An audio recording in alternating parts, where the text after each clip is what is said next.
que je suis dans l'eau, je vais me noyer. Pierre commence à s'enfoncer. Il commence à s'enfoncer, il dit, non Seigneur, sauve-moi. Jésus attendait sa main, il le prend et dit, oh, homme peu de foi. Homme peu de foi. Mais tu as marché. Mais pourquoi, du coup, tu as perdu cette foi? Parce que seulement, il a quitté son regard vers le Seigneur, il a regardé dans le monde. Ok, si bien que tu resteras toujours, tes yeux regarderont le Seigneur. Tu ne vas pas faillir. Parce que le Seigneur va t'assurer. Mon fils, continue. Vous voyez un enfant qui apprend à marcher. Un enfant, s'il met le premier pas, le parent est là devant lui dit, viens, viens, viens. L'enfant, il commence à faire l'effort pour venir. Parce qu'il sait que toi, si tu marches, je vais venir vers toi. Il a l'assurance. Parce que tu lui dis, viens, viens, viens, viens, viens. Tu vas voir, il va commencer à faire des pas. Parce qu'il se sent déjà qu'avec toi, tant qu'on est là, il est sécurisé. Mais Pierre, le Seigneur va lui dire, viens. Il pouvait fermer les yeux, il vient. Parce qu'il est sûr qu'il va arriver là où il va. Mais Pierre seulement, quand il a quitté son regard vers le Seigneur, en regardant les côtés, Pierre, il commença à s'enfoncer. La Bible nous parle de la foi. La foi, c'est quoi? La foi, c'est un rêve. La foi, c'est un rêve. Dieu permet qu'on rêve.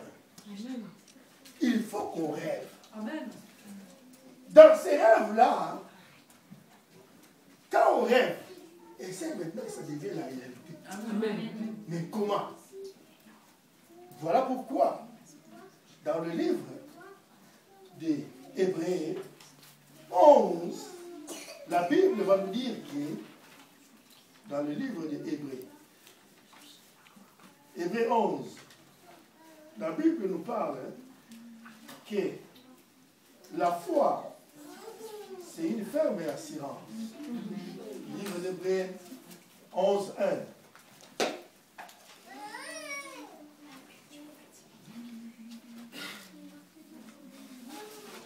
La Bible dit ceci. Or, la foi, c'est une ferme assurance des choses qu'on espère. Une démonstration de celles qu'on ne voit pas. Bien aimé dans le Seigneur. Là, nous avons, dans ce passage de la foi, la Bible nous parle de la fermeté. C'est l'assurance qui est ferme. Donc, de la fermeté, de l'assurance et de l'espérance aussi. Et ensuite, pour finir, de la démonstration. Amen. Parce que tu as la fermeté, tu as maintenant la chose. Maintenant, comme tu as cette chose-là, il fallait déjà la cirer. Or, quand tu la cires, maintenant, il faut l'espérance. Espérer que ça aboutira. Mais quand ça aboutit, il faut le démontrer que c'est cette chose-là. C'est ça que la Bible nous dit. C'est une ferme assurance. Assurance de quoi? Des choses qu'on espère. Une démonstration de ce qu'on n'a pas vu. Ce qui n'existe pas. Amen. Dieu a créé le monde avec la parole. Amen. Dieu a tout créé avec sa parole.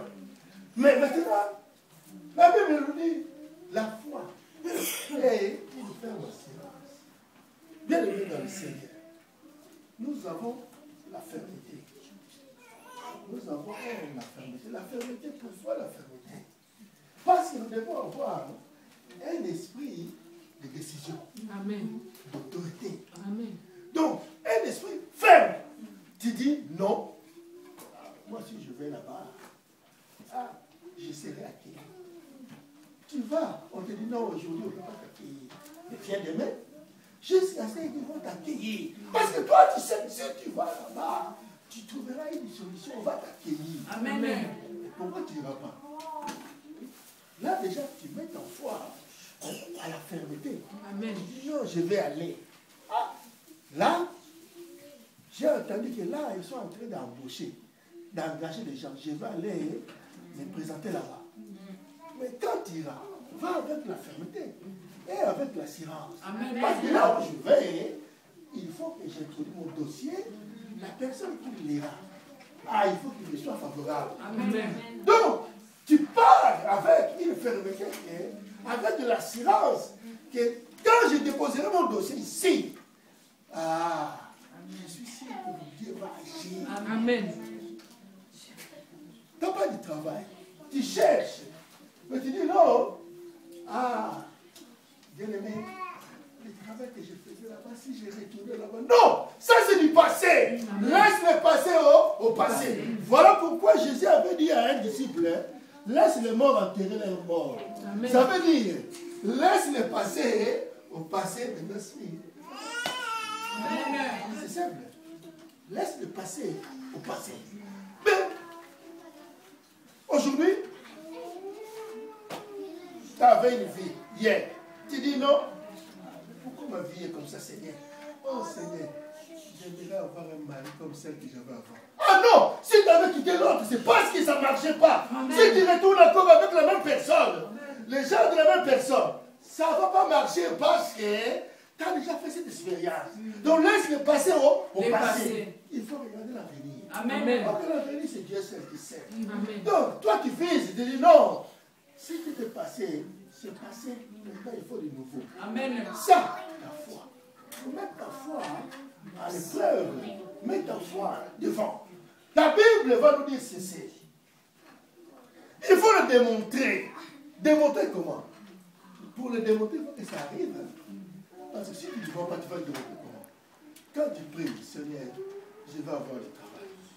Seigneur, je vais avoir du travail.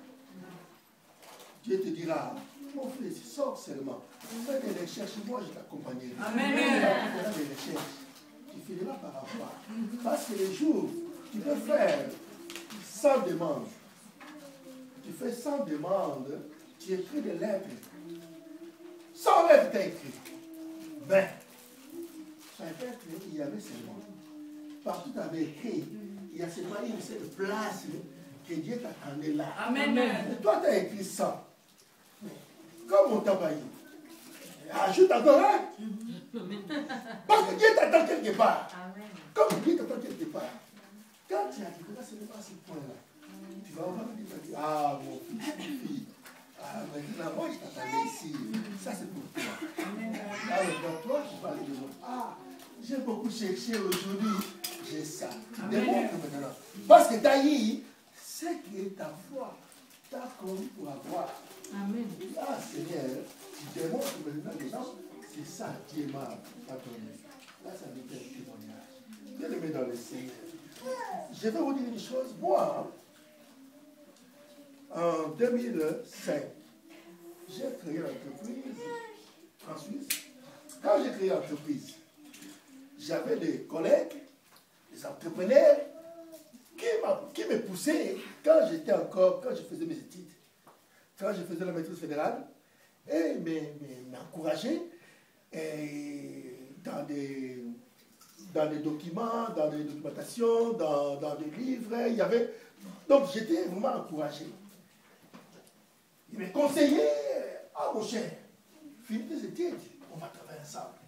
Donc les gens, comme ils m'appréciaient beaucoup, je disais, oh bon, dès que j'ai fini, j'aurai du travail, je vais le mettre à mon compte. J'ai beaucoup de gens qui me connaissent, je sais le bien. Mais, j'ai fini les études. Je me suis mis à mon compte.